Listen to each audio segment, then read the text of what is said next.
Al Attles doesn't own the box score at first glance, and that's the trick. Jeff Mullins scores 27, Clyde Lee goes for 22 and 18, Fred Hetzel scores 22, Rudy LaRusso gives the Warriors 20 and 16. Bill Turner comes off the bench with 11 and 12. So if you're just scanning for the biggest scoring number, your eye can slide right past Attles. 14 points, good game, solid game, veteran guard game. Then the assist column grabs you by the collar, 17 assists. So now the whole thing changes. This isn't a poster or a scoring explosion, and it's not one of those box scores that grabs your attention. This is better than that. This is the game where the point guard turns the whole roster into a working machine. The Warriors score 127 points. Everyone eats. And Al Attles is standing right in the middle of it. He's not the loudest player on the floor, but he's the guy deciding where the noise goes. That matters because Attles is not just another Warrior guard. He's a bridge. Philadelphia to San Francisco. Wilt's Warriors to Rick Barry's Warriors. Player to coach. The destroyer to the man who'd eventually lead this franchise to a championship. Welcome back to Sports Lab 100 and welcome back to Warrior 100. I'm documenting one game per player until I reach 100. This is Warrior 19, Al Attles. February 24th, 1968. Cincinnati Royals at San Francisco Warriors. Warriors win it, 127 to 114. And today's idea is sometimes the most important player in the game isn't the guy who takes ownership of the shot. Sometimes it's the guy who knows where every shot's supposed to come from. On this night, Attles doesn't destroy Cincinnati by scoring. He destroys their shape. The Warriors come into this game at 40 and 29, and they're good. They're just not comfortable. That's the important distinction. They'd been in the NBA Finals the year before. Rick Barry had become a full-force star. The Warriors pushed Philadelphia for 6 games, and then Barry jumped to the ABA. Wilt Chamberlain's already gone, back east with the 76ers. So the Warriors, they're still recognizable, but the center of the story has moved. Bill Sharman's coaching, Jeff Mullins is the clean scorer, Rudy LaRusso is the veteran forward, Clyde Lee's becoming a serious rebounding and finishing big, Fred Hetzel can put points on the board, Bill Turner gives him size and work off the bench. That's a real team. It's also a team that needs a grown-up at the controls. That's Attles. He's 31, still starting, still playing heavy minutes, but he's also starting to look like something else. Not officially, not fully, but you can feel the coach inside the player. The Warriors don't need him to dominate the offense. They need him to organize grown men with overlapping skills, overlapping shots, and overlapping egos. That's not just pass the ball. That's traffic control with elbows. Across the floor, Cincinnati's dealing with its own weird version of the same problem. The Royals are still the franchise of Oscar Robertson, which should make everybody sit up straighter. But Oscar does not appear in this box score. So this is Cincinnati with the Big O's shadow, but not in the Big O's hands. Jerry Lucas is there, and he's still one of the great rebounders and skilled big men in the league. Connie Durkin's there, Adrian Smith is there, Tom Van Arsdale's there, Bob Love is there before he becomes famous in Chicago. There's talent all over the place. But without Oscar, the offense loses its natural gravity. The Royals can still score, they can still rebound, they can still make you work, but on this night, San Francisco has the better organizer, and that's the opening. Attles doesn't have to out-Oscar Oscar. He just has to make the Warriors look more connected than Cincinnati.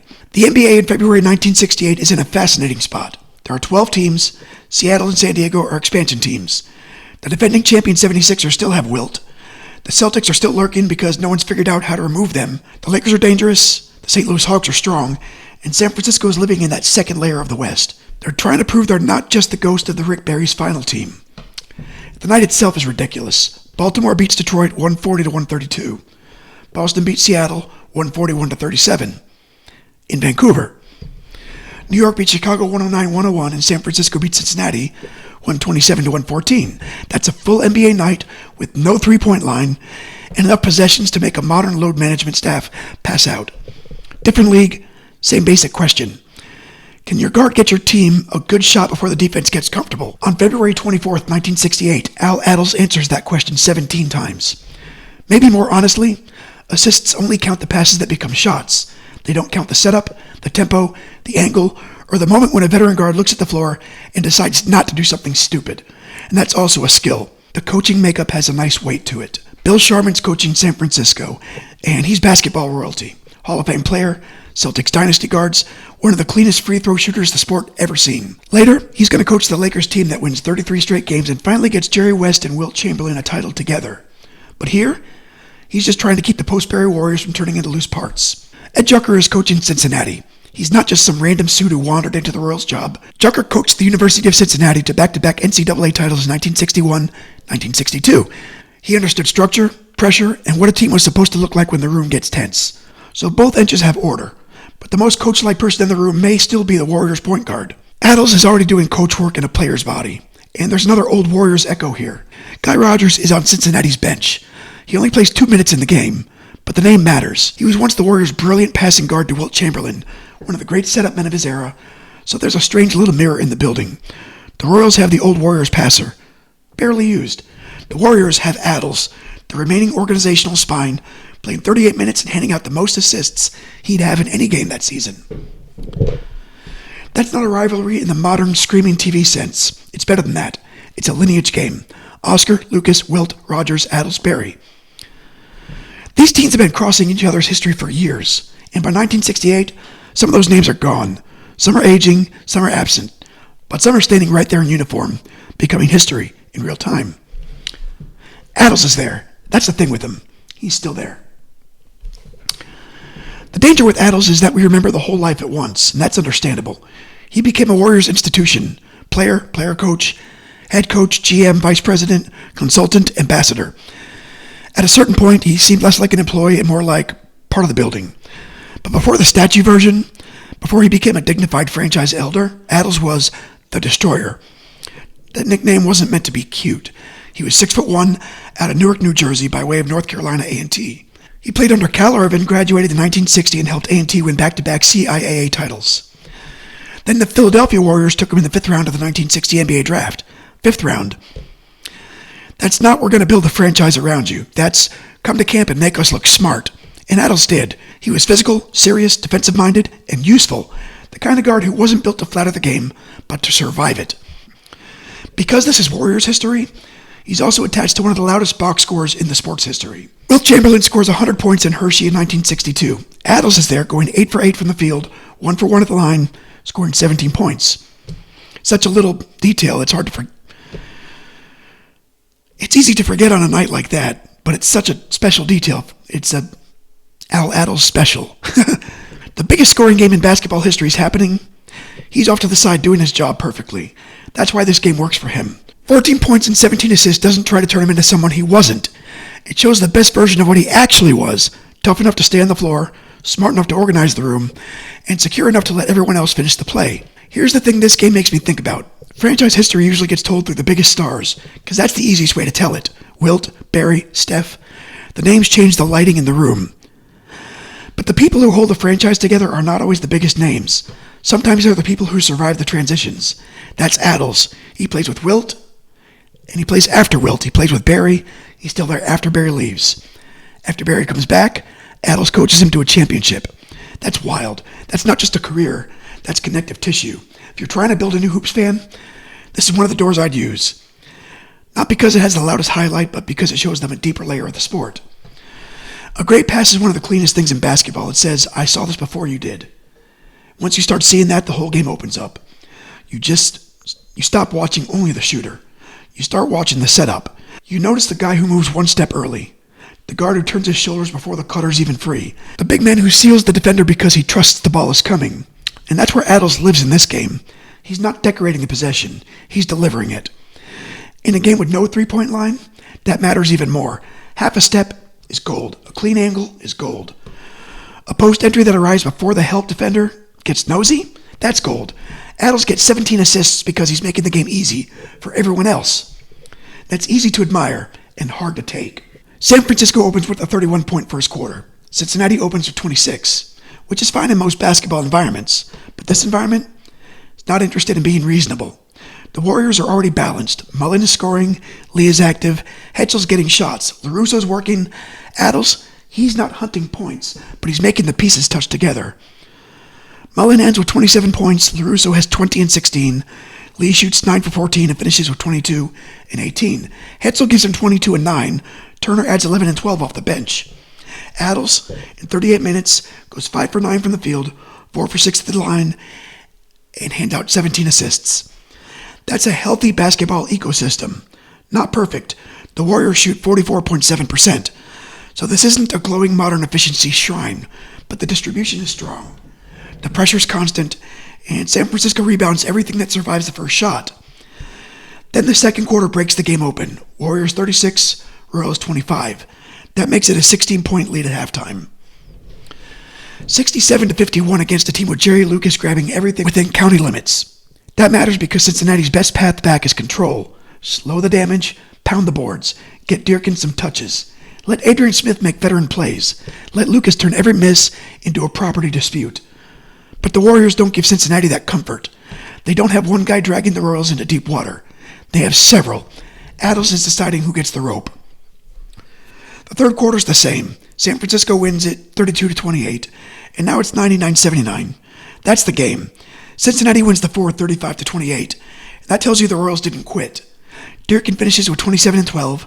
Smith plays all 48 minutes, gives him 22 points and 7 helpers. Lucas has 18-21. Tom Van Arsdale adds 15. So the Royals don't get embarrassed. They're just beaten. Final score is Warriors 127, Royals 114. Not a miracle or a collapse or a buzzer beater. Just a professional win. That's why it fits Attles so cleanly. For San Francisco, this game's more interesting than it looks at first glance. On paper, they win at home and move to 41-29. Good team beats losing team. File it away. But then look at what happens next. The Warriors finish 43-39. That means after this win, they go 2-10 through the rest of the regular season.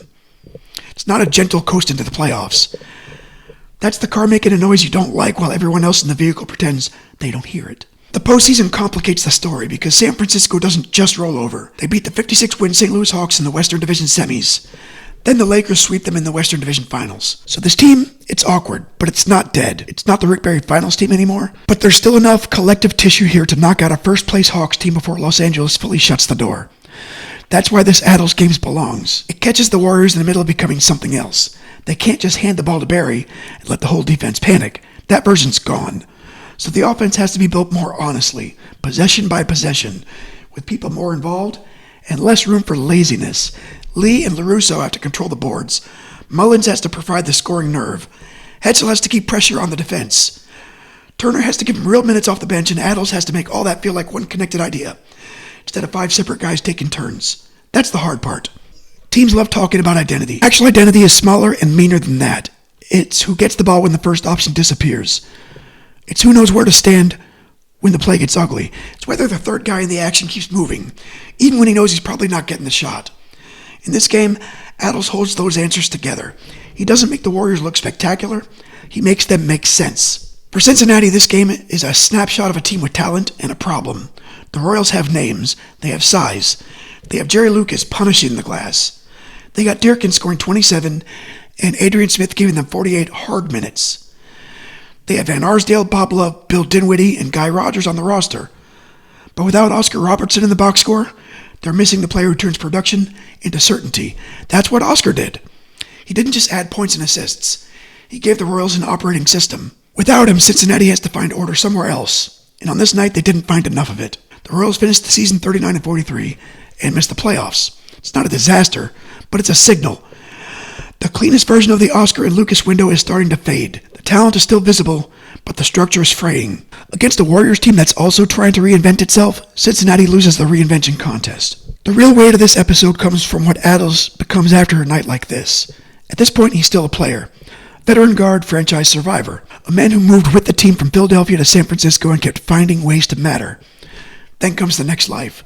Player coach, full-time coach, champion coach. 1975, Attles leads the Golden State Warriors to the NBA title with a sweep of the Washington Bullets. Rick Barry's the star, obviously, but Attles is the coach who gets the thing organized.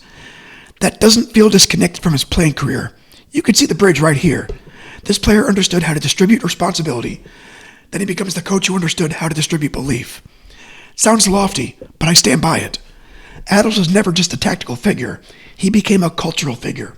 Some people work for a franchise. Al Attles belonged to one, and the franchise belonged to him. Not legally. Don't call anybody. I mean spiritually. He was there through Philadelphia, San Francisco, Oakland, and Golden State. All the naming and building and era changes. He was there when the Warriors were Wilts. He was there when they were Barrys. He was there when they won in 75. Decades later, he's still associated with the organization.